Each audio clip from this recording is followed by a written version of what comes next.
হাতে কোনো বন্দুক বা পিস্তল নেই যে আমরা কোনোভাবে তাকে আক্রমণ করতে যাব। এখন বর্তমানে যে ইন্টারভিউটা চলছে তাদের পুরোটা প্রসেসটাই হচ্ছে দুর্নীতিগ্রস্ত।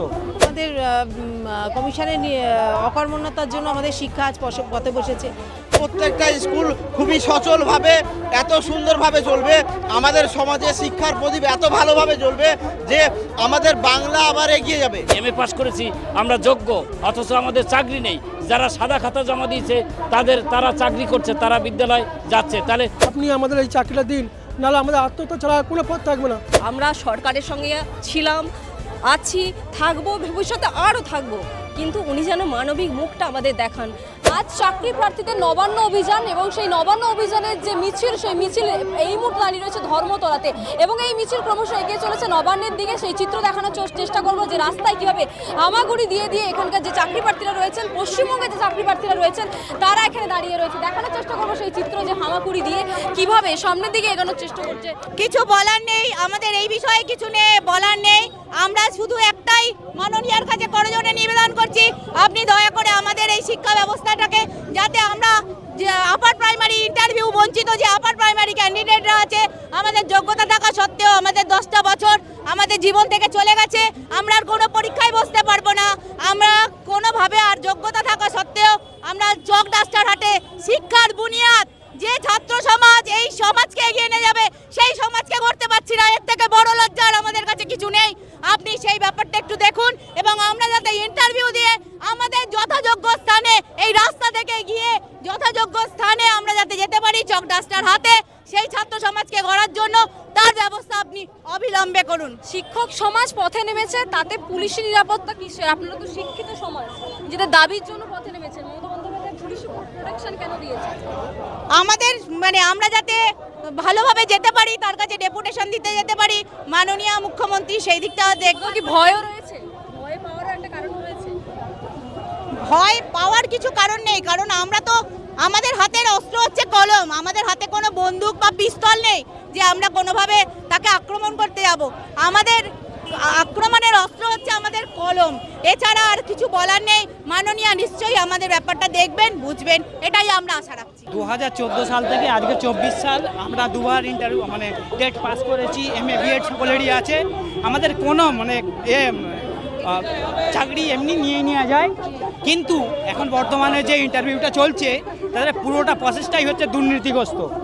কষ্ট হচ্ছে এইভাবে হেঁটে এতটা রাস্তা? হ্যাঁ, কষ্ট হচ্ছে, কিন্তু কিছু করার নেই। তো এইটাই তো আমাদের হচ্ছে শুধুমাত্র যে আমরা এই শিক্ষক পেশার মধ্যে আসতে চাইছি, আমাদের থেকে হচ্ছে ভবিষ্যৎ প্রজন্ম রামকৃষ্ণ বিবেকানন্দের মতো এরকম বীর পুরুষরা আমাদের গোটা বিশ্বকে হচ্ছে পথ দেখিয়েছে। আজকে আমাদের যদি এই শিক্ষা ব্যবস্থাটাই ভেঙে পড়ে তাহলে আমরা কেউ বাঁচতে পারবো না। ঠিক আছে, আজকে আমরা যার টাকা আছে তার পিছনেই যদি দৌড়াই তাহলে আমাদের এই পুরো সমাজ ব্যবস্থাটাই ভেঙে পড়বে। তখন দেখা যাবে যে যাদের পয়সা আছে তারাই পড়াশোনা করতে পারবে, বাকি আর পড়াশোনার অধিকার থাকবে না। তো আমরা সেইটা চাইছি যাতে স্বচ্ছভাবে সরকার যদি ওএমআর প্রকাশ করে, এইটা স্কুল সার্ভিস কমিশন যাতে এইটা ওএমআর প্রকাশ করে এই নিয়োগটা করুক, আমাদের কোনো বাধা নেই। ঠিক আছে, এখানে দুধ কা দুধ পানি কা পানি প্রমাণ পাওয়া যাবে। হ্যাঁ, আমরা দুবার টেট পাস করেছি। ঠিক আছে, হ্যাঁ হ্যাঁ হ্যাঁ হ্যাঁ আমাদের পুরোটাই প্রসেসটাই হচ্ছে পুরো দুর্নীতিগ্রস্ত। আপনারা দেখতে পাচ্ছেন যে কলকাতা হাইকোর্ট যে 1463 জন বাদ দিয়েছিল, কমিশন বাদ দিয়েছিল, সেই 1463-কে আজকে হচ্ছে তোমার ইন্টারভিউ চলছে। ঠিক আছে, আমরা যখন সুপ্রিম কোর্টে গেছি আমাদের সেই রায়কে ভায়োলেট করে দিয়ে আজকে জোর জবরদস্তি সেটা করতে চাইছে। তো করুক, আমরা কার কাছে যাবো? পুলিশ প্রশাসন সরকার সবার কাছে আমাদের কাছে ফেল। আমরা এইভাবেই করবো, হয় হলো না হয় না হলো, আমরা দেখবো শেষ পর্যন্ত দেখবো কি করা যায়। স্কুলে থাকা কথা ছিল, সেখানে স্কুলে না থেকে আমরা আজ কমিশনের জন্য আমরা আজ রাস্তায় বসে আছি। যারা দুর্নীতি করছে, কয়লা বাজার থেকে রেশন দুর্নীতি সবকিছু, তারা কিন্তু এসি ঘরের মধ্যেই বসে রয়েছে। এটার ব্যাপারে দিদি শিক্ষা পথে বসেছে, হ্যাঁ তাই তো। কি বলবেন এই বিষয়ে? রাজ্যের শিক্ষার এই অবস্থা আর আমাদের কমিশনের অকর্মণ্যতার জন্য আমাদের শিক্ষা আজ পথে বসেছে। যারা অযোগ্য, যারা সাদা খাতায় পরীক্ষা দিয়ে, যারা সাদা খাতা দিয়ে যাদের হোয়াইট নাট দেওয়া, যাদের ওএমআর শিটে, তারা চাকরি করছে আর আমরা পথে বসে আছি। আমরা টেট পাস করেও আমরা পথে বসে আছি। শিক্ষা এখন আজকাল পথে বসছে, এই সরকারের জন্য সব কিছুই সম্ভব। শিক্ষাকে পথে বসানোই মনে হয় এনাদের উদ্দেশ্য। যারা দুর্নীতি করেছে তারা এসি ঘরের মধ্যে বসে রয়েছে, আপনারা পথে এইভাবে হামাগুড়ি দিয়ে এগোচ্ছে। এরপর থেকে 10 বছর পরে আরও দেখতে পাবেন যে শিক্ষিতরা আর ধুলোয় গড়াগড়ি করছে। যদি এই সরকার আরও থাকে তো ধুলোয় গড়াগড়ি করছে। তাই আমাদের এই সরকারের কাছে অনুরোধ যে আপনারা শিক্ষার হালকে ফেরান, শিক্ষিত বেকারদের স্কুলে নিয়ে যান। আজ সমাজের এক শ্রেণীর লোক যারা শিক্ষা পাচ্ছে না, মাস্টারের অভাবে, শিক্ষকের অভাবে তারা স্কুলে যেতে পারে না, কোথায় পড়বে, সবাইকে প্রাইভেট স্কুলে যেতে হয়। তা আপনারা যদি শিক্ষিত বেকারকে এরকমভাবে রাস্তায় ফেলে রাখেন, এই মাতঙ্গিনী মঞ্চে, এই গান্ধী মঞ্চে বসে থাকে, তাহলে স্কুলের হার ফেরাতে পারবেন না, আর সমাজ অধঃপতনে যাবে। আপনাদের এতটাই সিট আছে আপার প্রাইমারিতে, যদি আপনারা দেন, প্রত্যেকটা স্কুল খুবই সচলভাবে, এত সুন্দরভাবে চলবে, আমাদের সমাজে শিক্ষার প্রদীপ এত ভালোভাবে জ্বলবে যে আমাদের বাংলা আবার এগিয়ে যাবে। আমাদের শিক্ষিত সমাজ একদিন সমাজের হাল ধরবে। তো আমরা চাই আপনাদের যত সিট আছে, যেমন আপনারা প্রাইমারিতে 3-4 বার নিয়োগ দিয়েছেন, সেরকম আমাদেরও সিট আপডেট করে আমাদের যত টেট পাস ট্রেন্ড আছে সবাইকে স্কুলে পৌঁছে দিন। রাজ্যে ট্রেন্ড হয়ে গেছে আন্দোলন ছাড়া, পথে না নামা ছাড়া কোনো রকম কিছু আদায় হয় না। আন্দোলন ছাড়া কোনো কিছুই হচ্ছে না। শিক্ষিত যুবক যুবতীরা আজকে রাস্তায়, আজকে রাজ্যের এটা একটা লজ্জার ব্যাপার, যারা আমরা হামাগুড়ি দিয়ে আমাদের প্রতিবাদ জানাতে হচ্ছে, আমাদের চাকরির জন্য অভিযান করতে হচ্ছে, এটা আমাদের কাছে লজ্জার। আমরা আজকে টেট পাস, বিএড করেছি, এমএ পাস করেছি, আমরা যোগ্য, অথচ আমাদের চাকরি নেই। যারা সাদা খাতা জমা দিয়েছে তারা চাকরি করছে, তারা বিদ্যালয় যাচ্ছে। তাহলে শিক্ষার ব্যবস্থাটা কোথায় যাচ্ছে? কি শিক্ষা পাবে বাচ্চারা? তাহলে বাচ্চারা সঠিক শিক্ষা পাবে না। বাচ্চারা বলছে আমার বাবার অনেক টাকা আছে, আমার পড়াশোনার দরকার নেই, আমার টাকা দিয়ে আমি চাকরি কিনে নেব। তাহলে শিক্ষা ব্যবস্থাটা কোথায় গেছে? আমরা এটার অবসান চাই। আমরা যারা টেট পাস টেট আছি, আমরা ইন্টারভিউ বঞ্চিত আপার প্রাইমারিতে যারা আছি, আমাদের অনেকের বয়স চলে গেছে, আমাদের দ্বিতীয়বার পরীক্ষা দেওয়ার আর বয়স নেই। তাই মাননীয় মুখ্যমন্ত্রীর কাছে আমাদের করজোড়ে নিবেদন, আপনি আমাদের এই আপার প্রাইমারি ইন্টারভিউ বঞ্চিত যারা আছি, টেট পাস টেন, অনতিবিলম্বে আমাদের নিয়োগ দিয়ে বিদ্যালয়ে পাঠান। আমরা চক ডাস্টার ধরতে চাই, এটাই আমাদের কাছে, আপনার কাছে করজোড়ে নিবেদন। বিদ্যালয়ে যাওয়ার কথা, শিক্ষার্থীদের পাশে থাকার কথা, তাদেরকে শিক্ষাদানের কথা, তারা আমাদের কাছ থেকে শিক্ষা অর্জন করবে, যে শিক্ষা আমরাও ছোটোবেলা থেকে, শৈশবকাল থেকে অর্জন করে এসেছি এবং যোগ্যতা তৈরি করেছি, পরীক্ষায় পাশ করেছি, ট্রেনিং প্রাপ্ত হয়েছি। কিন্তু সেই শিক্ষা আজকে কোথায় চলে গেল? সেই শিক্ষা আজকে রাস্তায় ধুলো মাটিতে পড়ে রাস্তায় লুটোপুটি খাচ্ছে। আজ আমাদের কি হবে? আমাদের আর কবে নিয়োগ দেবে? আমরা আজকে 11 বছর 12 বছর হয়ে গেল আমরা বঞ্চিত, আমরা নিয়োগ পাচ্ছি না। সেখানে আমাদের কি করবে? এইভাবে শিক্ষাকে ধুলোয় লুণ্ঠিত করে দিচ্ছে। স্কুলগুলো বন্ধ হয়ে যাচ্ছে, উপযুক্ত শিক্ষকের অভাবে স্কুলগুলো বন্ধ হয়ে যাচ্ছে, শিশুরা ঠিকমতো শিক্ষা পাচ্ছে না। অনেক জায়গায় আমরা দেখেছি এগারো ক্লাসে ভর্তি হতে গিয়ে তারা যে স্ট্রিমে ভর্তি হবে সেই স্ট্রিমে উপযুক্ত শিক্ষক নেই। যদি পরিস্থিতি থাকে রাজ্যের মধ্যে, তাহলে কি প্রাথমিক যে বিদ্যালয়গুলো, সরকারি বিদ্যালয়গুলো বন্ধ হয়ে যেতে পারে? হ্যাঁ, ভবিষ্যতে বন্ধ হয়ে যেতে পারে। প্রাথমিক কি উচ্চ প্রাথমিক কি উচ্চ মাধ্যমিক স্কুলগুলো সব বন্ধ হয়ে যেতে পারে। তাই এইভাবে শিক্ষার মেরুদণ্ডকে এইভাবে ভেঙে ফেলে চলবে না। আমাদের উচিত এটাকে নিয়ে সোচ্চার হওয়া এবং সমাজের কাছে তুলে ধরা যে এই শিক্ষাটাকে এইভাবে আমরা শেষ হতে দিতে পারি না। আমরা সামাজিক সদস্য, আমাদের সমাজের প্রতি দায়বদ্ধতা আছে। সেই জায়গাটা থেকে আমাদেরকে স্কুলে যেতে দিন। আমরা শিক্ষা দিতে চাই, শিশুদেরকে শিক্ষা দিয়ে তাদেরকে উপযুক্তভাবে ভবিষ্যতে তৈরি করতে চাই।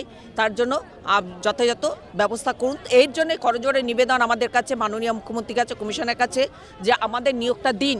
আমরা যথার্থ টেট পাস করে ট্রেন্ড ক্যান্ডিডেট, এমনিতে সাদা খাতা যারা দিয়েছে, যারা পরীক্ষায় পাশ করেনি, তাদেরকে কিভাবে নিয়োগ নিয়ে নিল, কিভাবে বিচারপতি তাদের রায় দিয়ে দিল আমার জানা নেই। হ্যাঁ, কোন অভিমুখে থেকে তাদেরকে করলো। কিন্তু আমরা যোগ্য প্রার্থী, আমরা সমস্ত টেট পাস করে ট্রেন্ড ক্যান্ডিডেট, আমাদের খাতা করুক, রিচেক করুক, আমরা চ্যালেঞ্জ করছি, আমরা সমস্ত পাস। কিন্তু আজ আমাদের নিয়োগ নেই। একদিকে নিয়োগ হয়ে যাচ্ছে আর আমাদের দাবি সে অধরাই থেকে যাচ্ছে। আমরা কোনোভাবেই নিয়োগ পাচ্ছি না। কিন্তু আমাদের নিয়োগ যতক্ষণ না হচ্ছে আমরাও আমাদের দাবি থেকে অনড় হব না। দেখি এর শেষ পর্যন্ত নষ্ট হচ্ছে না। এবং আমরা যে এই যে ছাত্রছাত্রী আছি, আমরা যারা যোগ্য, আমরা যারা চাকরির জন্য যোগ্য হয়ে আমরা এখানে এসেছি, তাদেরও জীবনহানি হতে পারে। আমরা এরপরে আত্মহত্যার পথ বেছে নেব। দিদি, তাই আপনাকে করজোড়ে নিবেদন আপনার কাছে, আপনার চরণে নিবেদন, আপনি আমাদের এই চাকরিটা দিন, নাহলে আমাদের আত্মহত্যা ছাড়া আর কোনো পথ থাকবে না। মা বাবার চোখের জল আমরা যেতে পারছি না, মা বাবাকে দুমুঠো অন্ন দিতে পারছি না, তাহলে আমরা কী শিক্ষায় শিক্ষিত হলাম? এই শিক্ষিত হয়ে আজকে এই রাস্তায় বসতে হচ্ছে, আপনার চরণে আসতে হচ্ছে। আপনার চরণে আসছি আমরা, কিন্তু আমাদের আর বঞ্চিত করবেন না, দয়া করে আমাদের চাকরিটা দিন, আমরা নাহলে আত্মহত্যার পথ বেছে নেবো। এই শেষবার বলছি দিদি, আত্মহত্যার পথ যদি আমাদের না বেছে নিতে হয়, অনেক বন্ধু আমাদের আত্মহত্যার পথ বেছে নিয়েছে। আপনি কি চান এত আমাদের এই যে চাকরি প্রার্থী সবাই আত্মহত্যা করুক? আপনি যদি চান তাহলে আপনি আপনার স্ট্রং থাকুন, তাহলে আমরা কিন্তু আগের দিন আমরা কিন্তু আত্মহত্যার পথ বেছে নেবো। আর আপনি সেটা ভাববেন যে আমরা কোথায় আছি।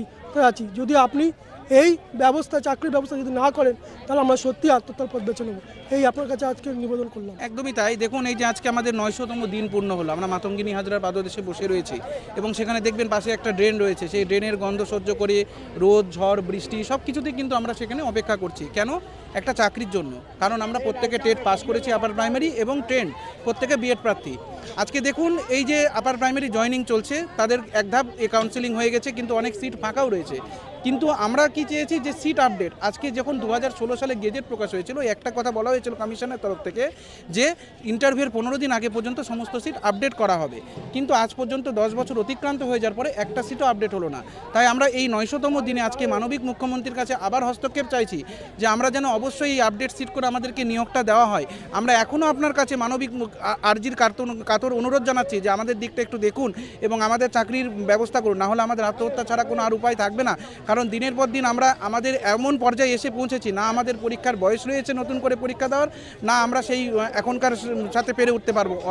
অতএব আমাদের চাকরির ব্যবস্থাটা করুন। 10টা বছর যেখানে পরীক্ষা নেই, কোনো নিয়োগ নেই, সেখানে কেন আমরা বসে থাকবো? আজকে প্লিজ, তাই আপনাদের মাধ্যম দিয়ে আবার কাতর অনুরোধ যে আপনি আমাদের দিকটা দেখুন এবং চাকরির ব্যবস্থা করুন। এই যে আছে আপনারা পথে নেমেছেন, পরিবারের লোকজনও তো রয়েছে, পরিবারের সন্তান, পরিবারকে ফেলে রেখে এভাবে দিনের পর দিন ধরে প্রতিবাদ। আমি প্রথমেই সমবেদনা জানাই যারা এখানে ধর্মতলায় অনেক দিন ধরে ধর্ণা মঞ্চটাকে মাতিয়ে রেখেছে, আর আমরা শুধু ফোনে দেখছি। আমার বাচ্চা ছোট, ক্লাস 5-এ পড়ে, আমার মেয়ে হচ্ছে 2nd সেম করছে কলেজের। আর্থিক অবস্থা প্রায় মানে শিক্ষার খরচ প্রায় জোগাতে পারছি না। গ্রামে বাবা মা আছে, স্বামীর চাকরি প্রায় শেষ অবস্থা। এই মানে মাঝপথে আমি না পারছি ফেলতে, না পারছি উগড়াতে, মানে কঠিন একটা সমস্যার সম্মুখীন আমরা হয়ে আছি।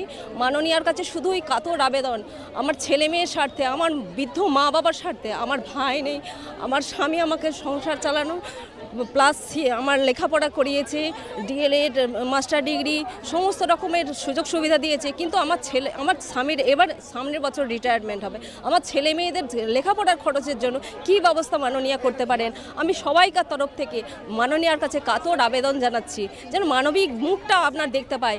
আমরা সরকারের সঙ্গে ছিলাম, আছি, থাকবো, ভবিষ্যতে আরও থাকবো, কিন্তু উনি যেন মানবিক মুখটা আমাদের দেখান, যেন অবিলম্বে ইন্টারভিউ করিয়ে যেন নিয়োগ দিয়ে দেন। তাই ওনার কাছে প্রার্থনা, কাতর আবেদন। আমি কালনা থেকে এসেছি বর্ধমান, আমার ছেলে ক্লাস 5-এ পড়ে, সে অসুস্থ, কালকে পরীক্ষা, তাকে ফেলে রেখে সে কাঁদছে। আমি কান্নারত অবস্থায় মানে আমার মুখটা মনে পড়ছে, কিন্তু আমি তাকে রেখে এসেছি। ওর বাবার সঙ্গে আজকে স্কুলে গেছে, ওর বাবার স্কুলে একা থাকতে পারে না। এই সব সংসার পরিবর্গ ছেড়ে আমাকে আসতে হয়েছে। আর যারা ধর্ণা মঞ্চে আছে তাদের অজস্র ধন্যবাদ, ধর্ণার মঞ্চটাকে ভরিয়ে রেখেছে, আর তাদের পাশে আজকে থাকতে পেরে সত্যি আমি গর্ববোধ করছি। প্রায় 10 বছরেরও বেশি সময় ধরে অপেক্ষা। যারা পরীক্ষায় পাশ করেছেন তাদের ইন্টারভিউর জন্য এখনও পর্যন্ত ডাকা হয়নি।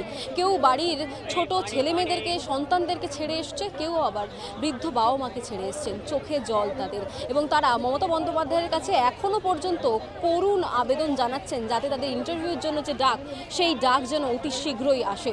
কারণ দীর্ঘদিন ধরে সংসারের যারা হাল ধরতে চাইছেন, কোথাও গিয়ে চাকরি পাশ করে বসে রয়েছেন বাড়িতে বসে, এবং সেই সমস্ত দুঃখ, আবেদন এবং কাতরতার মধ্য দিয়ে মমতা বন্দ্যোপাধ্যায়ের কাছে আজকে তাদের আবারও সেই একই আবেদন, একই দাবি রয়েছে যে তাদের ইন্টারভিউর জন্য যেন ডাক দেওয়া হয়। তারা যেন যে পরীক্ষায় পাশ করে দীর্ঘদিন ধরে পথে বসে রয়েছেন, বাড়িতে বসে রয়েছেন, তারা যেন নিজেদের যে প্রাপ্য চাকরি রয়েছে, প্রাপ্য যোগ্যতার ভিত্তিতে যে চাকরি রয়েছে, সেই যোগ্যতার ভিত্তিতে চাকরি যেন আবার ফিরে পান। ক্যামেরায় অভিজ্ঞের সাথে রিয়া, বাংলাহান, কলকাতা। বাংলা হান্টের আরও খবর দেখতে নজর রাখুন। বাংলা খবর মানেই বাংলা হান্ট।